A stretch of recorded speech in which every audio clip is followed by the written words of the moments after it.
Welcome back to the Tomb, everyone. This is the Pharaoh Ali, and for today's episode, it's called Red, Black, and Blue. And I have a very important guest with me today, and I'll have him go ahead and introduce himself. How y'all doing? I'm Nelly B. I've served in the United States Navy for the past 7 years and change, and I switched over to the Army, and then I just switched back over to the Navy. And I'm currently serving in the Navy again. So you just kind of been just hopping around. You're gonna do that? Yeah. I want to see.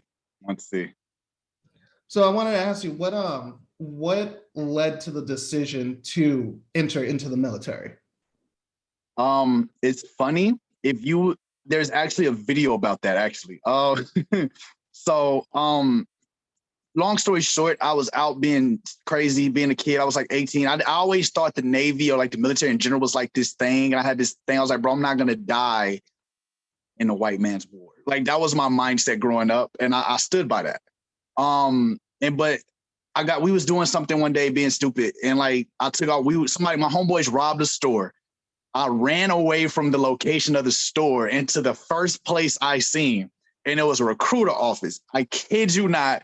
2012, 11, I'm in a recruiter's office and this dude says, yo, can I help you? And when he said, can I help you? I was like, bro, this dude is wearing this overly tight t-shirt and these tight creased pants talking to me. I was like, ROTC? Nah, B, you can't help me. He was like, nah, this is a Navy office. Huh? And something at that moment, you ever had like an epiphany and you step outside your body? And that's what it was for me. Like it was, wait, before you joke on this dude, before you say anything else, yo, this a prime moment in your life. Here's your escape. Think about it. Here's your escape. Go outside of police sirens or listen to what this man got to say. And long story short, I listened to what the man had to say, dog, and I signed a contract that same day, because I already took an ASVAB test. I already had the scores. I just signed a contract that same day, and he was like, I will see. He's like, yo, I was like, man, he was like, yo, I'll call you when we get the next signing. And it was that simple. Somebody popped on a drug test 3 days later and he was like, yo, you want to go in early? I was like, yep, send me out right now.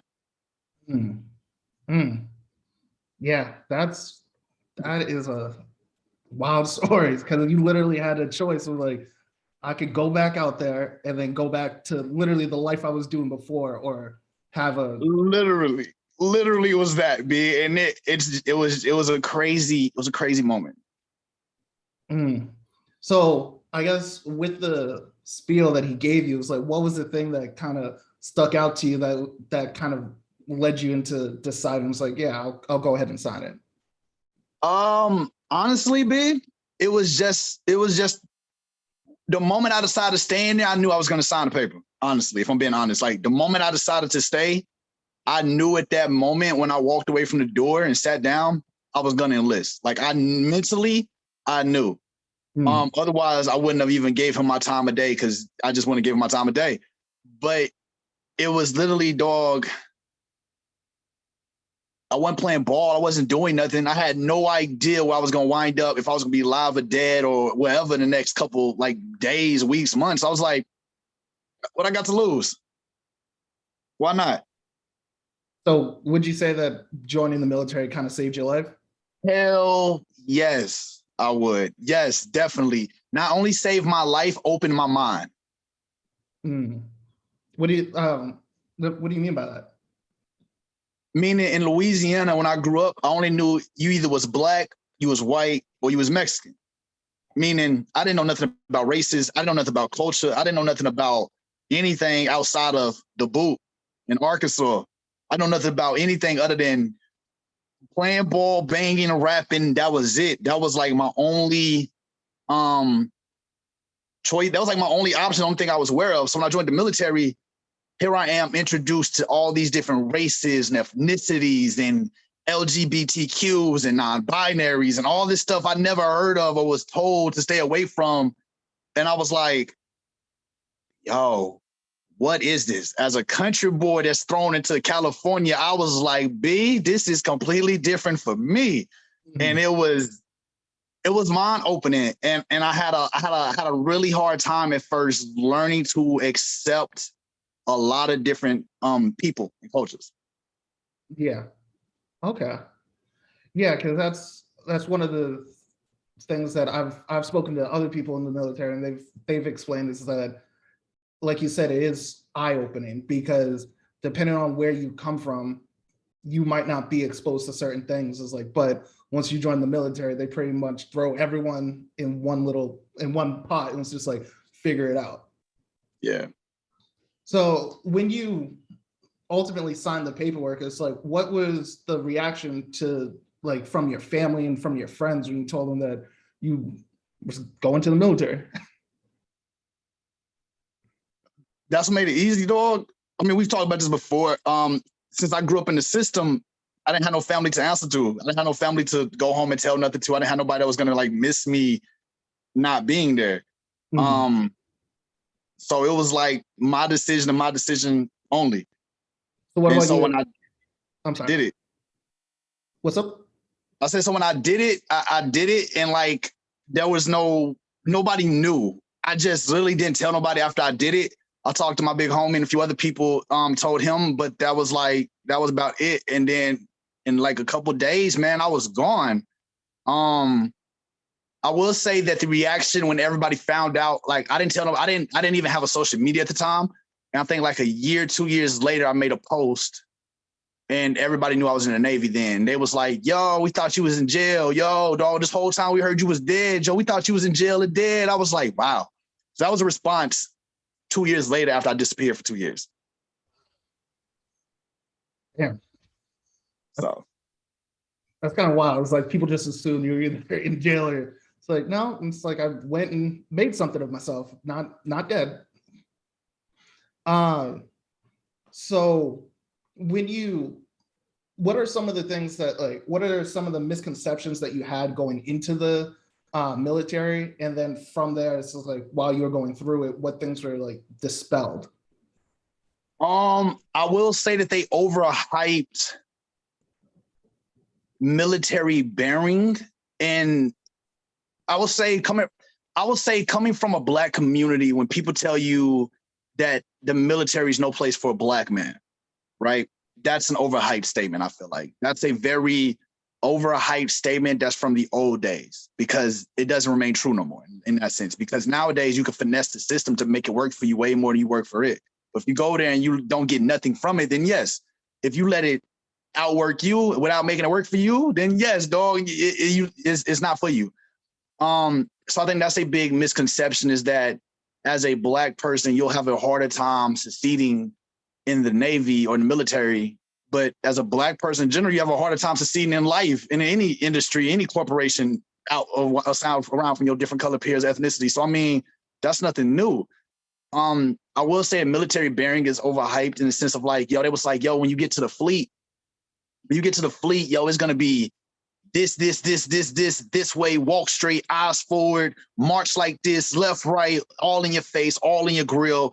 And that's what they had me believing. And then you get there and it's people playing spades, people playing dominoes, people sitting back joking on the highest ranked person and the lowest ranked person at the same time. And you like, wait a minute, this is just like high school.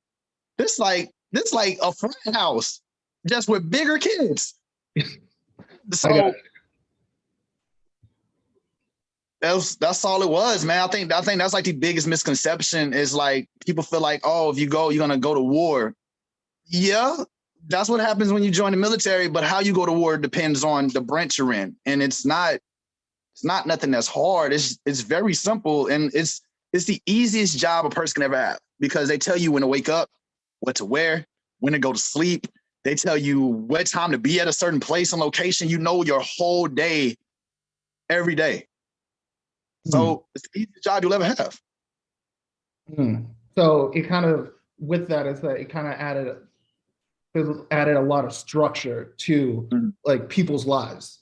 Yes, big structure, especially to a person like me who's chaotic and makes up everything as he goes. To have a plan A, B, C, and D is incredible. Incredible. And I want to touch on something that you said is that where a lot of people think that the military is no place for a Black man or a Black person in general. And I'm not going to lie, is that I kind of agree with that sentiment. Just for me personally, I couldn't see myself in the military just because I would find it hard to rationalize fighting for a country that looks at me differently or looks at like people like me and treats us differently. Okay. Now I definitely understand that. I definitely get that. 100%. And I think for me, it was dog. For me, I think what got me through a lot of like the looks and like a lot of the moments that because it's not like there's not racial moments and racist moments in the Navy, like or the military. Let me not confuse people and say you will not experience racism because you most definitely 90% will. There's definitely going to be some racism. There's definitely going to be some favoritism. There's definitely going to be some under the table deals, some things said about you behind your back and judged off how you look, talk, walk, and your whole swagger in uniform. That is a fact. But to each person, that individual fight of why they're in and why they want to stay in is completely up to the person. And for me, no matter what a person looked at me like or how a person treated me like, I was like, I've been fighting my whole life. I've been trying to prove and beat the odds my whole life. So the way you look at me don't bug me. I'm from Louisiana. If I can survive that and hurricanes, I can survive anything. So I was like, it's up. And I just love pissing off other people.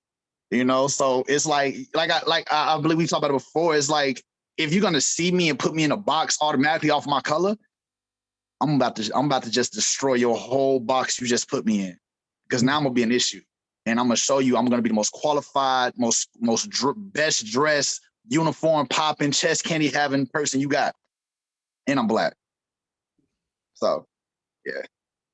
That's the, and I think that's the thing is that I think a lot of times when you do talk to people, well, my experience, when I've talked to people in the military, they will say like, oh, it's like, it's a brotherhood. It's like, that's something that you learn. It's like, we're all brothers. We don't care about skin color. And it's just like, it's hard for me to take that face value just because I know how people are. It's like, there's going to be racism. It's just like, so are you able to kind of give a couple of examples of like racism that you've experienced within the military? Ooh. I can show you a whole file on experiences of racism. I have a jacket, literally a file of paperwork written against me in my first couple of years. And I think we talked about it once again. Something else we've kind of hit on before. Is people are going to always be scared of something that they don't understand. So as white people, white America, or what any other race, when you're dealing with black people, I feel like other races are automatically intimidated by us. They automatically fear us, especially when we speak stuff pridefully. So our bass and our voice hits different. When we talk with our hands sometimes we're prideful about it. So they get intimidated by our movements and how we carry ourselves. So I would say for me, when I got there, all everybody seen was this big, tall, 6'4" brother. And they was like, yo, my man's is kind of loud. And he talks aggressive. And anything I said to somebody was perceived as an aggressive posture, an aggressive mannerism. I was like, I'm being aggressive? Calm down. I was like, if I was Billy Bob over there and I was talking to you, you wouldn't feel offended. You wouldn't feel threatened. I was like, so in that aspect, yes. And I've been in this, I'm gonna give you a whole, it sounds unbelievable unless you was there. And the people that was there, we talk about it every week. There was a change of command. So our highest ranking person was black at one point. And he used to make a lot of under the table deals with the other black people in there because he was like, yo, I know they don't want us to succeed, so I'm gonna look out for y'all. But he did it in the most dirtiest ways. Like, I'm gonna look out for you in the sense of I own your ass now. Mm-hmm. So I'm gonna cover up the fact you got a DUI, but anytime I call you, you better answer. If you don't answer, I'm gonna let everybody know you had a DUI. Mm-hmm. So yes, he was a brother, but he wanted to own everybody and not necessarily look out. I mean, he looked out, but his lookout came with prices and strings. So anyway, he wound up getting in trouble. He wound up leaving. All right. Here you have it. You had the black work, then you had to change command switch, and they changed up the whole regime was changed. So you started noticing all the black people was not in the offices anymore. All the black people was out on the floor working, painting, doing the daily day activities. But the other, which was predominantly white, was all in the front in the office with the paper jobs, getting the promotions, getting looked after, being able to do what they want because they was in the front. So if you're in the front all the time, they gonna see you. But to the rest of the culture that was out there and actually working, they never got seen. And it became oh, well, they've been here longer. It's because they've been here longer does not mean they should get the best evaluation report. They're not working. It's because y'all are all friends and y'all are tight knit. Y'all eat together. And you notice it in the military when you walk to a cafeteria in the military, you'll see the dynamic broken down right in front of your eyes. All the white people sit with white people. All the black people sit with black people. Filipino mafia stays the Filipino mafia. The Asians with the Asians. You hardly see any mixed tables. Mm-hmm. And when you're on a place that has 5,000 some people, it hits like, wow. And the people that are trickled in and mixed in, they've been serving together for a very long time. But first coming in, you just feel out of place. You know what I'm saying? Because now you got all these races that only look after you have these races that like only look after themselves, not the whole race as a combined, especially in the black race on the military. It's a very hard concept, but I felt like the culture really come together and really stand by that. But yeah, I literally sat there, dog, and I watched them take me and a few other people, dog, and just try to prosecute us to the highest degree for the sake of proving a point. Like every little thing we did, me and my homie, we got written up about it. It was literally to prove a point that the old ways was gone and this is the new way. And the only way we could take that was like, well, why are we the only ones getting rid up? We're the only loud brothers. We the only most qualified brothers. We the only people actually doing our job and got these qualifications. But y'all want to write us up every single time. But yet my mans, we had a white leader, and he we had a white person who outrank some of the people. He came there and he smelled like alcohol, didn't shave, they didn't say nothing to him. Mm. We show up unshaved. You show up with as a black person, you like, dog, like, come on now, we can't take razors to our face like that. We're gonna break out. We're gonna bump up. And I was like, nah. So it's literally in everything you see. It's not hard to find like even in the rules, and it's not hard to find racism in the rules, because the rules was not written for black people, and that's a fact. That is one thing I will say. It's a true fact that the rules in the military were not written for black people. Mm-hmm. And with the example that you gave of the brother who was looking out for people, that's, I've seen that happen, not obviously not in the military, but I've seen that happen in other places where, like, just for the sake of this, us having the same color, then they try to give us golden handcuffs. So would you say that like you've experienced the same amount or more from like adversity dealing with black people in the military versus the white people in the military, or would it be roughly the same?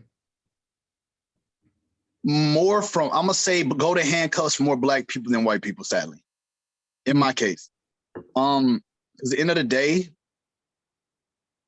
white people in the military, other races in general in the military, no matter how they want to treat you, once you get to a certain point, they can't argue the black and white that's on a piece of paper. So as long as you do everything within that rule book and outshine them, they can't say nothing to you. However, a black person that looks out for you and gives you the golden handcuffs just really feels like they're entitled to you owing them and entitled to you paying back a debt to them, even if you like way past the time that the debt should have been paid off. And that is more apparent in the military, especially amongst the culture, than anything, man, because it's like black people in the military have come to fear other black people succeeding them and they're so scared to react or save other Black people because they're scared of what their white superiors might do to them and repercussion for that. I got you. And that reminds me of a quote that I think it was David Banner who said it, is that most Black people don't want to free the slaves. They just want the opportunity to hold the whip. Mm. And that kind of, with what you were telling me about with that guy, it's like the golden handcuff situation. It's just like, yeah, that's something that I could see someone of another race or a white person like doing to a Black person for the sake of, like you said, control and owning that, having power over that person. Mm-hmm. So I know we're talking about the whole Black-white thing. I wanted to ask your thoughts on this. Is like, when Colin Kaepernick was out there taking a knee during the national anthem, did you see that as a disrespect to the military, or you understood kind of where he was, like, what was going on?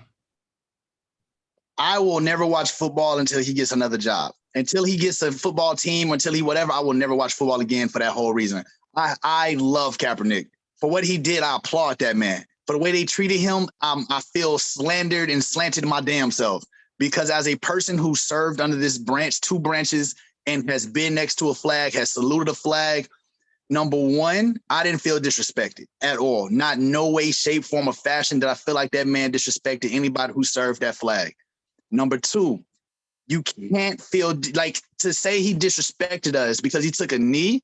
Dog, this whole country has disrespected us multiple times. People that spit on service members' uniforms. That man has spit on nobody's uniform. That man has spit on no flag. He took a knee for the injustice and inequality of the way they treated us.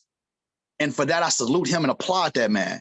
And for how they treated him and did and the things they said, I noticed it was more people who never served that had a lot more complaints than people that served. Because from personal experience, when there's a song that plays called Colors.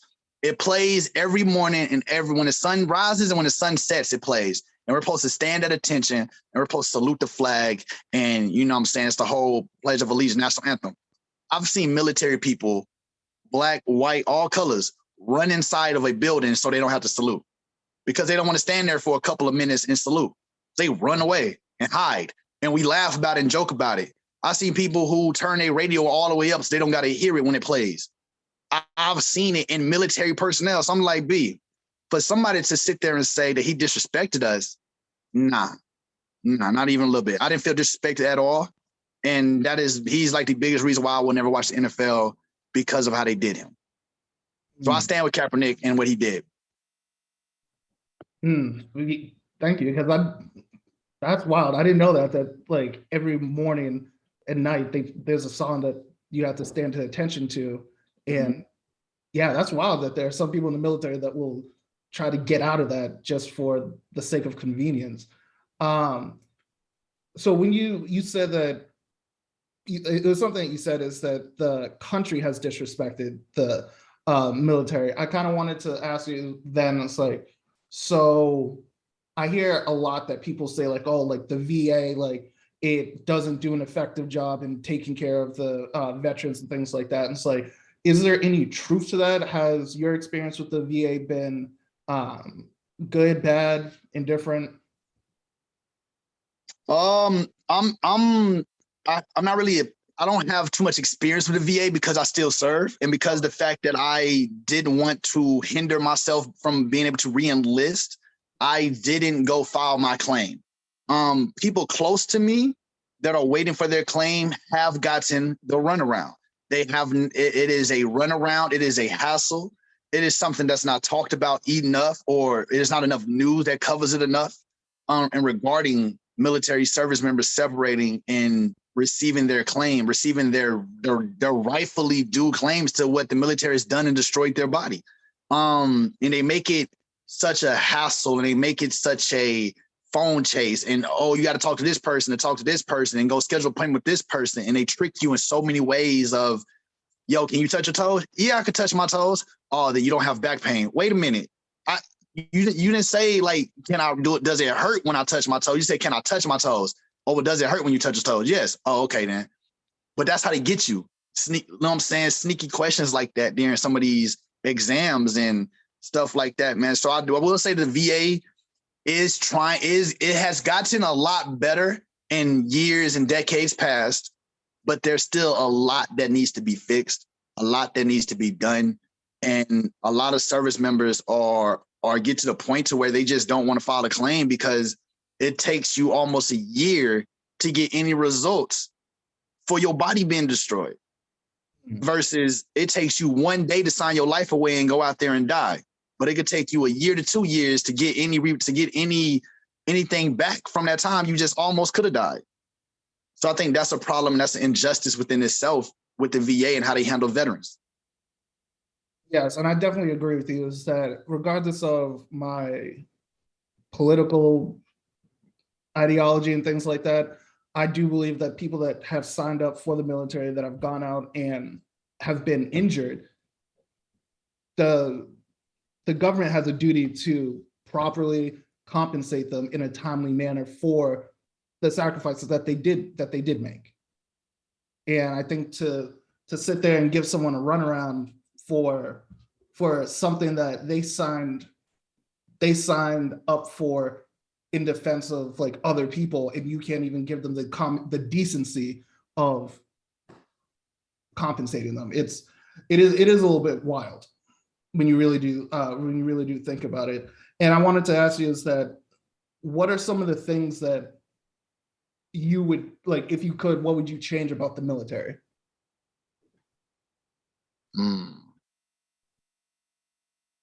Man, wow. There was something I could change about the military. It would definitely be the rank process, man. It would definitely be, just because a person goes to school and get a college degree should not justify that person to outrank anybody.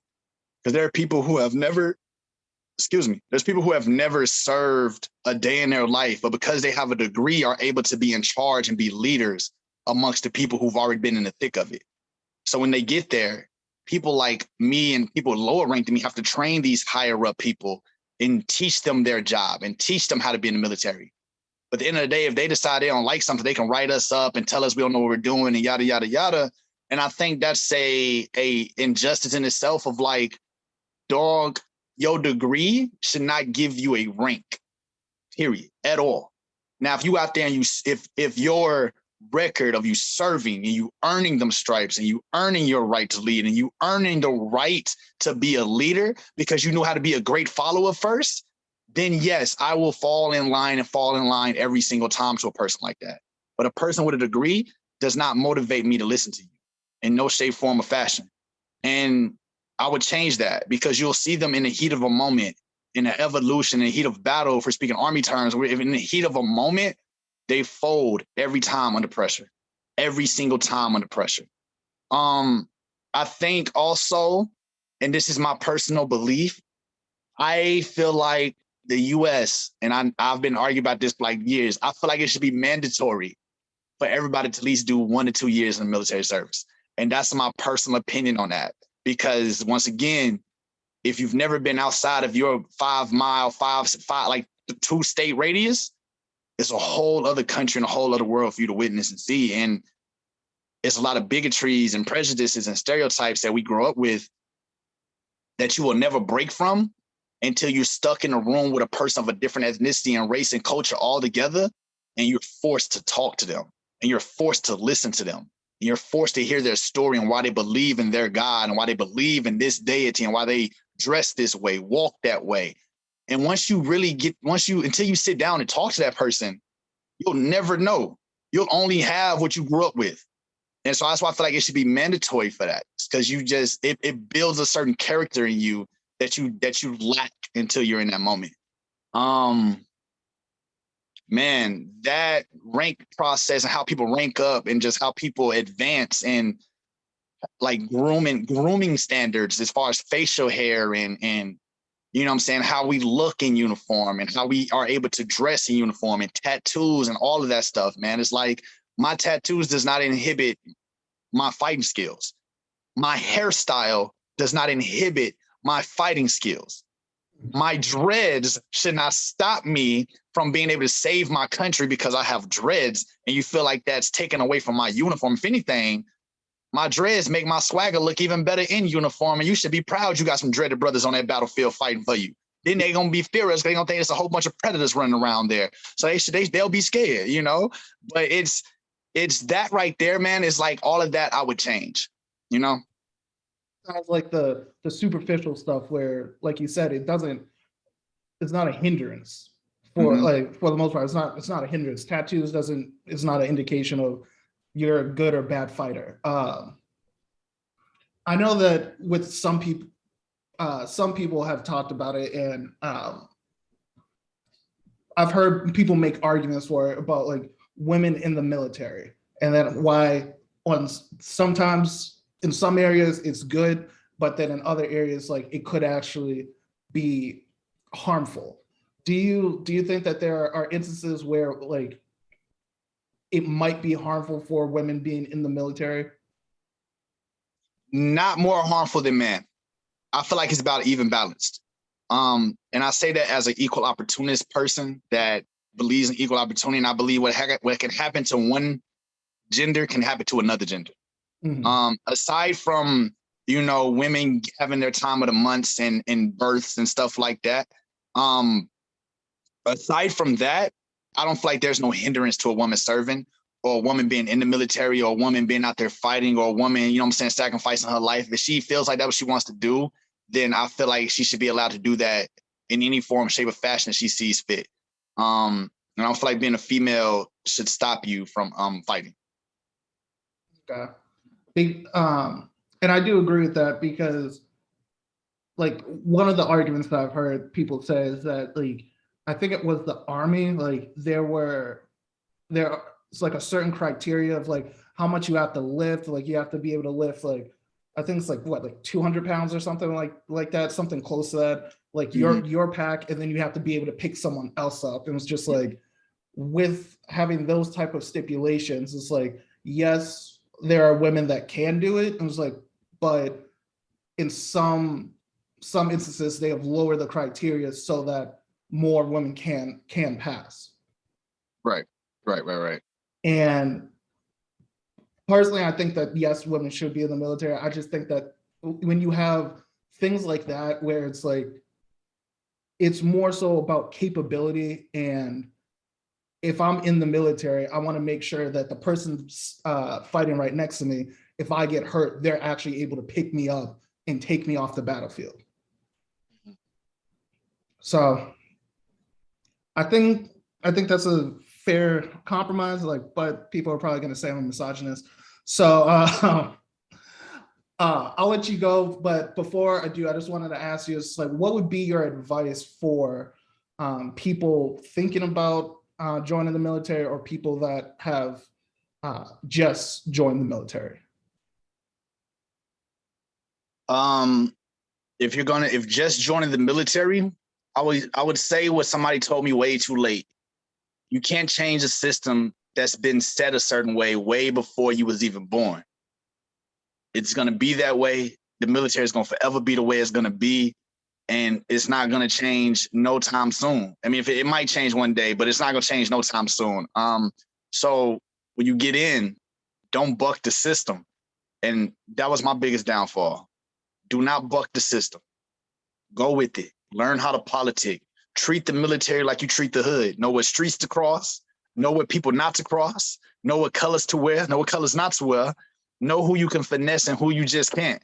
And I think if you can look at the military along them aspects, you'll get far. Once you learn how to politic and talk and maneuver, hey, the military is easy.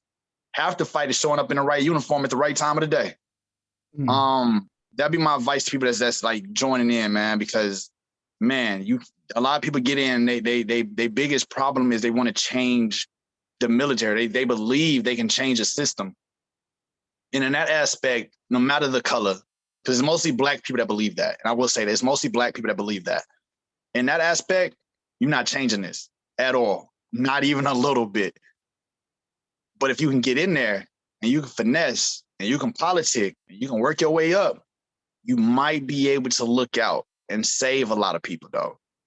To those thinking about joining,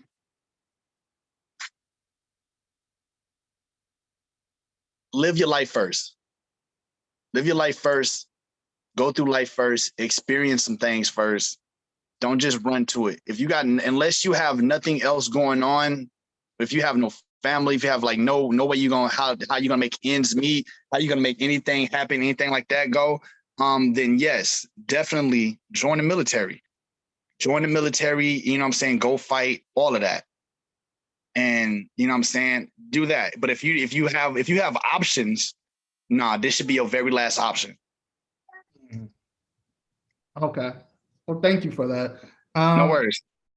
So in fashion, I always let people plug anything that's going on. So let people know about anything that you have coming up, anything you're doing currently.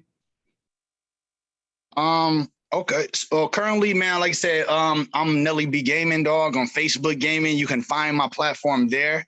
Just look up Nelly B Gaming. I am a streamer and a content creator there. As far as upcoming, man, I have a poetry page coming up just speaking about my life, my background story on coming up in the system of foster care and orphanages.